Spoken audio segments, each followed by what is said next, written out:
Hi, boys and girls. Well, today we're going to be leaving the Middle East. We're going to be climbing on our plane, so you need to repack your suitcase, guys. Make sure you've got some clean clothes on there, and don't forget that toothbrush. And you'll get on the plane, and we're going to take off from Israel, and we're going to fly across Europe and keep going until we land in the United Kingdom. And the United Kingdom is made up of 4 countries. We've got Scotland, Wales, England, and the southern part of Ireland. And today we're going to be focused pretty much on England, which is part of the United Kingdom. And there, in England, they celebrate a holiday that is celebrated by quite a few people around the world. Maybe not in the same way, but we're going to be looking at Christmas. And there are some things we're going to learn about England and what started in England and became part of Christmas traditions. But today, our story is B is for Big Ben. Big Ben. And here are 2 of our sight words.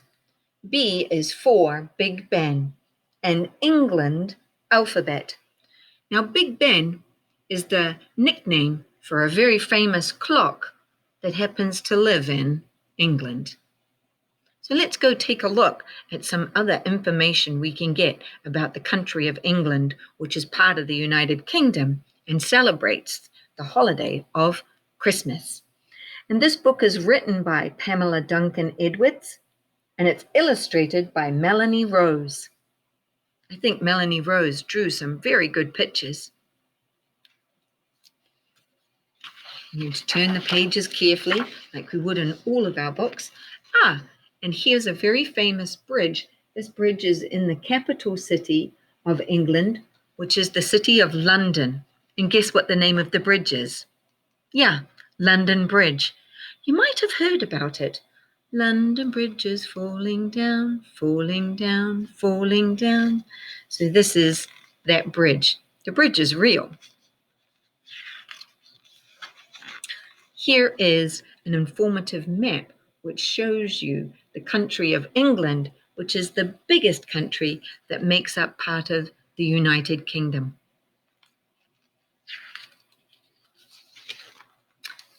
A is for Anglo Saxon. From northern Europe the Saxons came. They heard of England's fame. They were thrilled by what they saw, so they stayed forevermore. So these people moved into England and they decided it was a great country to live in, so they stayed there. B is for the British Isles. England, Ireland, Scotland, Wales make up the British Isles. These gentle islands, green and pleasant, are loved by Anglophiles, people who like England. Well, most people like the country that they live in. C. C is for castles and cathedrals. Castles here, castles there. The Normans built castles everywhere. Some were simple, some were grand, some are in ruins, and some still stand. So obviously this castle is still standing.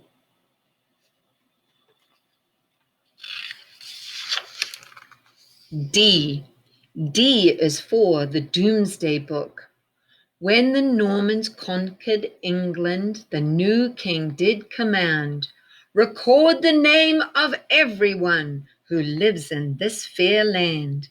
So it's like a census. A census is where you record who is living within a certain boundary, generally in the country, sometimes in a county, sometimes in a city. So this gentleman here is taking a census and keeping it in a book that they called the Doomsday Book. E is for explorers. Courageous and curious, these explorers of old discovered new lands, braving storms, heat, and cold. Would have liked to have been back then and being able to be an explorer and find new places and learn new information. I think it would be very exciting. F. F is for famous folk. There have been many famous people from England through the years, many artists, poets, and writers, scientists, and engineers. So there were many famous people that came from the country of England, like there are many famous people that come from the country of America. G is for Guy Fawkes. We celebrate the 5th of November, a day the English always remember. Around crackling bonfires, we dance and sing. It's the day Guy Fawkes failed to blow up the king. And it says, remember, remember, the 5th of November. So Guy Fawkes tried to blow up the king, and he didn't succeed. So now we celebrate that on the 5th of November. H is for historic sites, Roman walls and ancient cathedrals, or a palace where king or queens reign. These are sites exciting to see and visit again and again. So there are many historic places to visit in England because it's such an old country. I is for inventors. Those are some of my favorite kind of people. Clever people with ideas. If they hadn't been so smart, we might still be traveling with a horse and cart. So this person here invented a steam engine, and we know that steam engines definitely changed the way humans traveled from here to there. J is for crown jewels. Kept in the Tower of London, they are magnificent and rare. These diamonds, pearls, and rubies will make you gasp and stare. So here are the beautiful jewels that decorate the crown worn by the King or Queen of England. K is for kings. K is for the English kings, some strange, some good, some bad. Take, for instance, George III, who everyone thought mad. So he was called Mad King George. That meant that he wasn't very clever. He had some very strange ideas. So people were like, I think he's a bit mad, a bit crazy in the head, that George. L is for London. Almost 2,000 years old. London was founded by Rome. Today, 7 million people call this capital city their home. Wow, so 7 million people live in just this one city, in a city that's 2,000 years old. M is for monarchy. Monarchy means our queens and kings. Happy and glorious, long to reign over us. This is the anthem that all England sings. And this here is a picture of Queen Elizabeth II. She is the current monarchy, the ruler of England and the British Isles and the Commonwealth for right now. N is for natural resources. England once depended on iron ore and coal. Then North Sea oil and natural gas were found and play their role. So natural resources are something that we can find in the earth and use for power or energy. O is for Oxenbridge. England's 2 top universities are ahead of all the rest. Oxford and Cambridge are simply known as the brightest and the best. And here they have a rowing team at the universities of Oxford and Cambridge. P is for Parliament. The Palace of Westminster is the place where Parliament meets. Here, titled lords and ladies and commoners take their seats. So instead of having a White House, they have the House of Commons. And so 10 Downing Street is where the Prime Minister lives. And the Prime Minister is someone who helps the Queen govern the country. And they make decisions for the country, much like the President does here in the United States. Q. Q is for queens. 6 queens in all have sat on the royal throne. 2 of them were the greatest monarchs that England has ever known. And 2 of the greatest queens have actually been Queen Victoria and and Elizabeth I. Although Elizabeth II, since this book was made, has now become the longest ruling monarchy of the English history. R. R is for rivers. With coastlines and rivers and mountains so grand, nature has blessed this green, pleasant land. Wow, so it's a very green country. It does receive quite a bit of rain. S. S is for Stonehenge. Huge standing stones placed by prehistoric man. Are they an ancient calendar?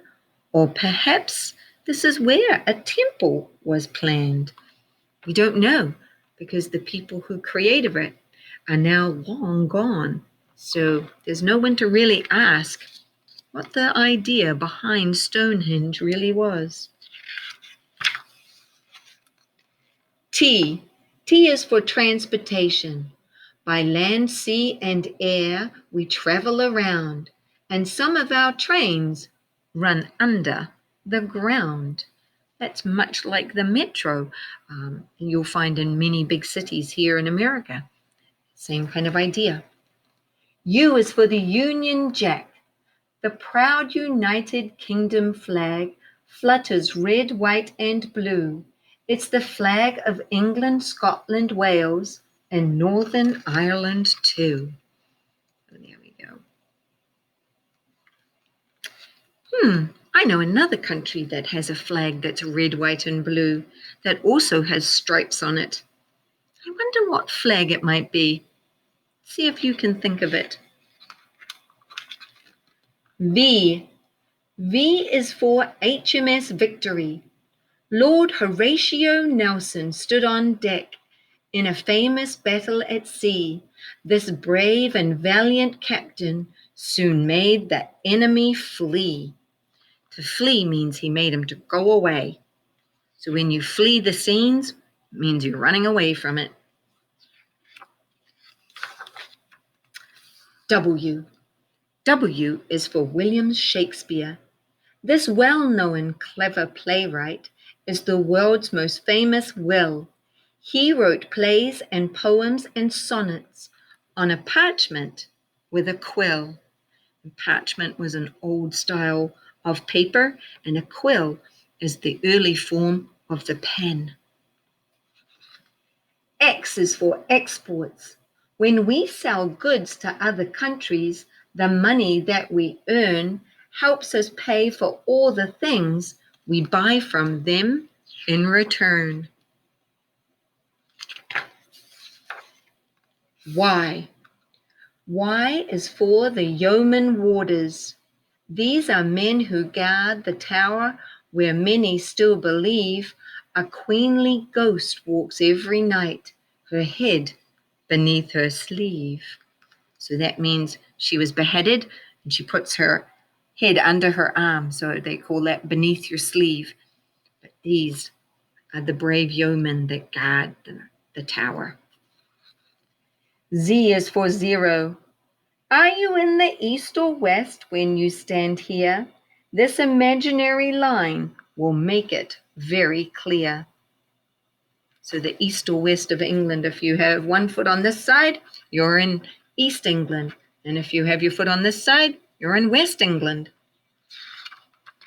And that was the end. So, England has the celebration of Christmas for the majority of people, but not all people. And some interesting things started in England. For example, the Christmas card was invented in England. It used to be for the very wealthy, but then it became part of many people's Christmas tradition. And the first card was designed and sent in 1843. Do you think that was in the past or in the present? Yep, you're right. Long ago. It was in the past. 1843 was a long time ago. Well, not only did they invent the Christmas card, they also invented the Christmas cracker, which is a great traditional part of the Christmas dinner. And the Christmas cracker was made just 2 years after the Christmas card.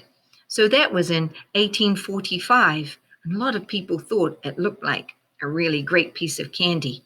And if you scroll down, we're going to take a look at a real Christmas cracker and see what we can find out about the Christmas cracker. So scroll on down and let's see what else we can find out about the traditional Christmas celebration pieces.